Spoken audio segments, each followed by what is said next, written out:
ఓం శ్రీ మహాగణాధిపతయే నమః. శ్రీ గురుభ్యో నమః. శ్రీరామచంద్ర పరబ్రహ్మణే నమః. మాతృదేవో భవ, పితృదేవో భవ, ఆచార్యదేవో భవ, అతిథి దేవో భవ.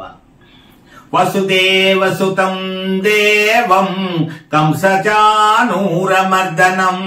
దేవకీ పరమానందం కృష్ణం వందే జగద్గురుం. భగవద్భక్తులారా, అందరం భగవద్గీతను ఒక్కసారైనా విందాం.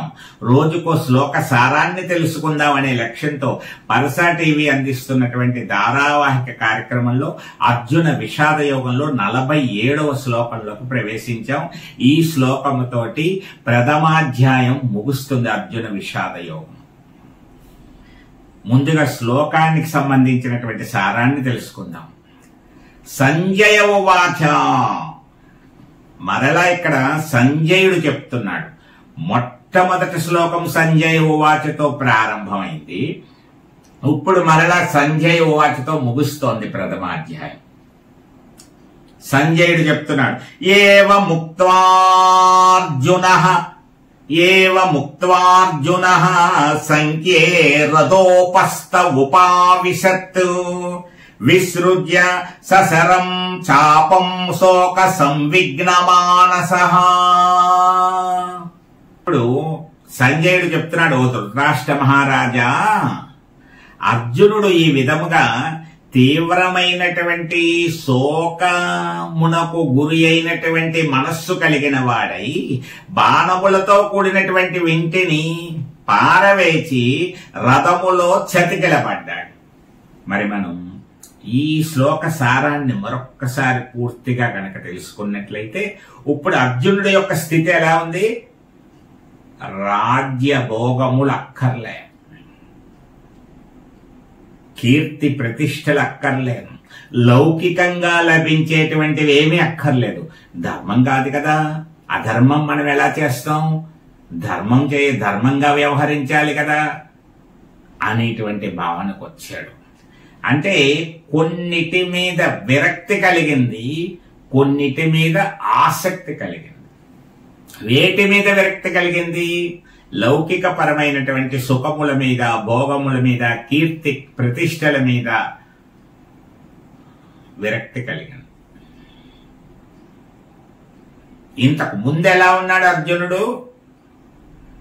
విజయం సాధించాలి, ఎవ్వరు ఎదురొచ్చినా సరే వారు వీరు అనే తేడా లేకుండా సంహరించి తీరాలి అని అందుకోసం అనేక అస్త్రములు కూడా సంపాదించుకుని దివ్యాస్త్రములన్నీ కూడా ఎంతో ఉత్సాహంతో తన వారందరికీ ఒక ధైర్యం ఇచ్చేటువంటి ముఖ్యమైనటువంటి నాయక స్థానంలో ఉంటూ శ్రీకృష్ణుడు అంతటి వాడిని రథసారథిగా చేసుకుని ముందుకు వచ్చినటువంటి అర్జునుడు ఇప్పుడు చతికిల పడ్డాడన్ని వదిలిపెట్టేసి. అంటే ఏ భోగము ఆశించట్లేదు, ఏ సుఖము కోరుకోవట్లేదు, అవన్నీ అవసరం లేదు అంటున్నాడు. అవతల వాడు చంపేస్తాడు, చంపినా పర్వాలేదు అనేటువంటి స్థితికి వచ్చేసాడు. అంటే కొన్నిటి మీద విరక్తిని పెంచుకున్నాడు. అదే సమయంలో ఒక దాని మీద ఆసక్తి వస్తోంది. ధర్మం మాట్లాడుతున్నాడు, అధర్మం పనులు చేయకూడదు కదా అంటున్నాడు. అంటే ధర్మము పట్ల ఆసక్తి కలిగి లౌకిక భోగముల మీద విరక్తి కలిగి ఉన్నటువంటి వాడు ఆత్మవిద్యను పొందడానికి అర్హత పొందినవాడు అవుతాడు. మనకి ఒక బీటెక్ సీట్ ఇవన్నీ పొందడానికి ముందు ఒక ఎంట్రన్స్ టెస్ట్ పెడుతూ ఉంటారు, ఎంసెట్ క్వాలిఫై అయ్యావా అని. అలాగా గీతను నేర్చుకోవడానికి, భగవద్గీత సారాన్ని అతను పొందడానికి తగినటువంటి యోగ్యతను పొందుతున్నాడు. అందుకే ఇదేమైంది, విషాదం అంటే అది యోగం అవ్వదు. ఎవరికైనా సరే దుఃఖం ఉంటే అది యోగం కింద ఎలా భావిస్తాం మనం? కానీ అర్జునుడికి కలిగినటువంటి దుఃఖము ఇక్కడ యోగముగా మారిపోతోంది. అతనికి ఒక గొప్ప యోగం కలగబోతోంది. అందువల్ల అర్జున విషాద యోగము అయ్యింది. ఇక్కడ ఏం చెప్తున్నాడు అంటే చక్కగా ధర్మమును తెలుసుకోవాలనేటువంటి ఒక పరితాపం కలిగింది. అట్టి పరితాపము ముముక్షువులకు అత్యంత ఆవశ్యకమై ఉన్నది. అలా పరితాపించాలి. పరితాపించిన వాడికి చెబితే బాగుంటుంది. ఒక్కొక్కసారి చూడండి, పిల్లలు చదవాలనేటువంటి ఆసక్తితో ఉన్నారనుకోండి, కరెంటు పోయింది అనుకోండి, ఛార్జింగ్ లైట్ పెట్టు లేకపోతే కొవ్వొత్తి వెలిగించు అంటే, పోనీ లైట్ కరెంట్ వచ్చాక చదువుకోవాలి, ఇప్పుడు పంపు ముడిగిపోయింది అంటే రేపు పొద్దున్న చదువుకుంది కానీ డబ్బా కుదరదు, ఇప్పుడు చదువుకోవాలి అంటే కొవ్వొత్తి వెలిగించకనైనా సరే అది చదువుకోవాలనుకున్నటువంటిది. ఎందువల్ల అతనిలో ఆసక్తి ఉంది కాబట్టి. కరెక్ట్ గా ఖచ్చితంగా అర్జునుడి యొక్క స్థితి ఎలా ఉంది? లౌకికమైనటువంటి భోగాసక్తిని అంతటినీ వదిలిపెట్టేశాడు, కీర్తి ప్రతిష్టను వదిలిపెట్టేశాడు, ఒక విరక్తితో ఉన్నాడు. మరొక పక్కన మరొక ఆసక్తితో ఉన్నాడు ధర్మము పట్ల. అందువల్ల మోక్షానికి ఇదే ఆవశ్యకం. అందువల్ల ప్రాపంచిక వైభవముల పట్ల విరక్తి కలిగి ఉండి ధర్మము పట్ల ఆసక్తి కలిగి ఉన్నటువంటి వాడు మోక్షానికి అర్హుడు అవుతాడు. కాబట్టి ఇప్పుడు శ్రీకృష్ణ పరమాత్మ రంగంలోకి దిగుతున్నాడు, 2వ అధ్యాయంలోకి వస్తాడన్నమాట. ఇది మొదటి అధ్యాయ సారం. సరే, ఇప్పుడు మొదటి అధ్యాయాన్ని విజయవంతంగా పూర్తి చేసుకున్నాం. మధ్య మధ్యలో కొన్ని రోజులు ఆటంకాలు కలిగినప్పటికీ ఇదంతా కూడా ఆ శ్రీకృష్ణ పరమాత్మ యొక్క అనుగ్రహం. ఒక్కసారి పూర్తి విశ్లేషణ తీసుకున్నట్లయితే, మనం భగవద్గీతను చూసినట్లయితే, మన జీవితంలో ఎదురయ్యేటువంటి కొన్ని సంఘటనలప్పుడు కూడా మనం ఏ పని చేద్దాం అనుకున్నామో దాన్ని విడిచిపెట్టేసి, ఏదో నచ్చలేదనో, వాళ్ళు అలా అన్నారనో, ఎలా అన్నారనో, అది ఎలా చేస్తామనో, ఇది ఎలా చేస్తామనో అని వెనక్కి వచ్చేస్తూ ఉంటాం. అనుకున్న లక్ష్యాన్ని విస్మరించేసి వచ్చేస్తూ ఉంటాం. కానీ లక్ష్య సాధనను విడిచిపెట్టకూడదు. ఇక్కడ అర్జునుడు ఏ విధంగా వైరాగ్యాన్ని పొందాడో మనందరం కూడా కొన్ని సందర్భాల్లో అలాంటి పరిస్థితి వస్తూ ఉంటుంది. దాని నుంచి మేలుకొనాలి, చైతన్యవంతులు అవ్వాలి. అలాంటి తీవ్రమైనటువంటి నిరాశకు గురి కాకూడదు అనేటువంటి విషయాన్ని మొదటి అధ్యాయం నుంచి మనం గ్రహించాలి. భగవద్గీతలో మొదటి అధ్యాయాన్ని చక్కగా చాలా మంది విన్నారు, చెప్పే భాగ్యం కలిగింది, వినే భాగ్యం మీకు కలిగింది, అంతా శ్రీకృష్ణ పరమాత్మ కలిగించాడు. అయితే ఈ మొదటి అధ్యాయం వినడం వల్ల కలిగిన ఫలితం ఏముంటుంది, ఏమి ఫలము అనేటువంటి దానికి ఒక కథ ఉంది. కాబట్టి ఈ కథను వినే మనం ఈ అధ్యాయాన్ని ముగించుకోవాలి. కాబట్టి శ్రద్ధగా వినవలసిందిగా మీ అందరినీ కోరుతున్నాను. గీతా గ్రంథము నుంచి పూర్తిగా కాని, సగము కాని, పూర్తి అధ్యాయం కాని, సగం అధ్యాయం కాని, లేదా ఒక శ్లోకము కాని, సగము శ్లోకము కాని, ఒక పాదము కాని, ఒక పదము కాని చదివినా సరే మంచి ఫలితమే లభిస్తుంది. దానికి ఒక వృత్తాంతం చెప్తున్నాడు ఇక్కడ. సుశర్మ అనేటువంటి వాడి వలె ముక్తుడవుతారు అంటున్నాడు. ఎవరి సుశర్మ అంటే, ఒక ఆయన సుశర్మ అనేటువంటి ఒక ఆయన ఉన్నాడు. ఆయన జీవితాన్ని భ్రష్టు పట్టించుకున్నాడు. భ్రష్టు పట్టించుకోవడం అంటే ఏమిటి?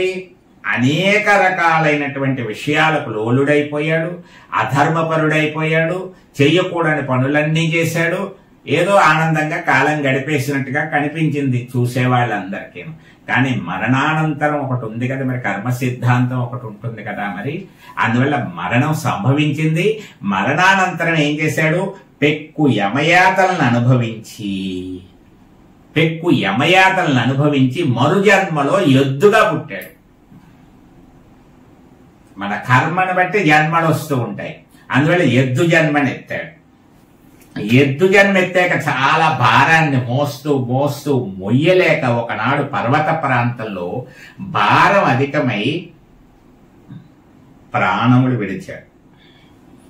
సుశర్మ ఎద్దుగా పుట్టాడు, భారాన్ని మొయ్యలేక కష్టాలు పడుతూ మృతి చెందాడు. అప్పుడు దాని యొక్క దీనస్థితిని చూసి కొందరు ఆ మార్గమున వెళ్తున్నటువంటి వాళ్ళు ఈ ఎద్దుకి సద్గతులు కలగాలి అని భావించి ఏం చేశారంటే తమ పుణ్యంలో కొంత భాగాన్ని దారపోశారు. మనం బదిలీ చేయడం అంటారు. ఒక్కొక్క కార్యక్రమంలో ఏదో డబ్బు అవసరం అవుతుంది, అందరూ కలిసి నేను 10 రూపాయలు ఇస్తున్నాను, నేను 50 ఇస్తున్నాను, నేను 100 ఇస్తున్నాను, నేను 200 ఇస్తున్నాను, నేను 25 ఇస్తున్నాను, నేను 30 ఇస్తున్నానని ఇస్తారు కదా. అలా ఫలితాన్ని కూడా మనం అవసరమైతే కొందరికి దారపోయచ్చు. అలాగే వీళ్ళ ఆ రోజుల్లో ఏం చేశారంటే ఏదో పాపం ఈ ఎద్దుకు పుణ్యగతులు ప్రాప్తించి మంచి జన్మ లభించాలి, మేము చేసిన పుణ్యంలో కొంత దారపోస్తున్నామని కొంత దారపోసి వెళ్ళిపోయారు. అందరూ ఒకళ్ళు చేస్తే ఇంకొకళ్ళు చేస్తారు, అక్కడ ఉన్న వాళ్ళందరూ అందులో వాళ్ళు కూడా చేశారు. అందులో ఒక వేశ్య ఒక ఆవిడ ఉంది.